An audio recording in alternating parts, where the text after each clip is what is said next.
Welcome to the AI for Career Success video overview by Curt Robbins, where we help you get smarter than your competition. Today, we are going to be decoding the conflicting reports from early 2024 surrounding whether Nvidia will be selling its very powerful H200 AI chips to China. To do this, we'll be examining analysis from major outlets like Bloomberg, Reuters, and The Information to really get to the bottom of what's happening. So, what's really at the center of this whole issue? Well, it revolves around access to a potential $50 billion market. That is the incredible value at stake for these advanced chips, the very hardware needed to train next-generation artificial intelligence models. It really highlights the immense commercial pressures in this situation. Now, this has led to what one observer aptly called a will they or won't they dynamic. As you can see, we have major, reputable news outlets publishing headlines that are in direct contradiction with one another. And for anyone trying to follow this space, it paints a very confusing picture of what's actually true. Okay, let's try to make sense of this. First, we'll examine the argument for the deal moving forward.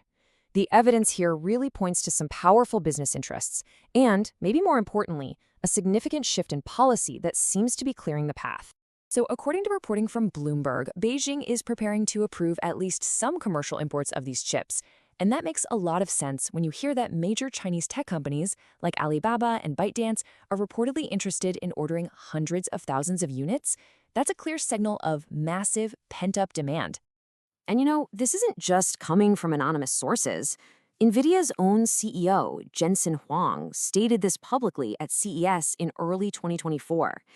A confirmation like that, straight from the source, really underscores the powerful financial incentives that are at play for everyone involved. However, there is another side to this story. A very compelling counter-narrative has emerged, one that's centered entirely on China's long-term strategic goal for its own technology industry.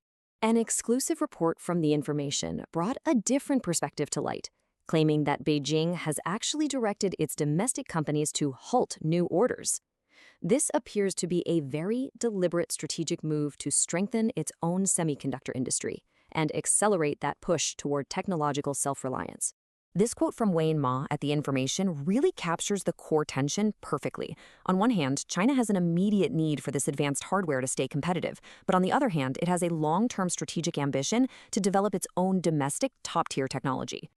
So, to truly understand these conflicting signals, we have to take a step back and look at the dramatic shifts in United States export policy, because that's what created this entire situation. This timeline really shows a remarkable reversal. Back in 2022, the Biden administration implemented what was essentially a near total ban on these high-end chip sales to China. Yet by late 2023, the policy had evolved to permit conditional sales. This represents a fundamental change in the rules of engagement. And the architect of those original restrictions, former National Security Advisor Jake Sullivan, has been quite vocal. He argues this policy change essentially hands China the one resource it needs most to close the gap in the global AI race. And that really brings us to the core issue. This is no longer just a story about supply chains or a simple commercial transaction. It has become a critical geopolitical issue, where the movement of these components is directly tied to the global balance of technological power. So, what's the ultimate answer here? Well, it's not a simple yes or no. Instead, what these conflicting events suggest is that we are entering a new, much more complex phase of technological competition, one that really defies any easy categorization. In fact, this concept of tiered access might be the most useful framework for understanding the future. It describes a global environment where access to this critical technology isn't completely open or completely closed, but is instead layered based on a shifting calculus of geopolitics and commercial interests. And this leaves us with a crucial strategic question to consider.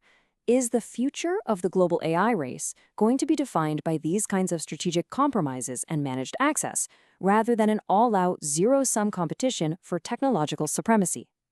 Thank you for watching. This is where we teach you AI and help you get smarter than your competition. To continue learning with us, we invite you to subscribe to the AI for Career Success YouTube channel. Please like, comment, and share this video to help us reach a wider audience.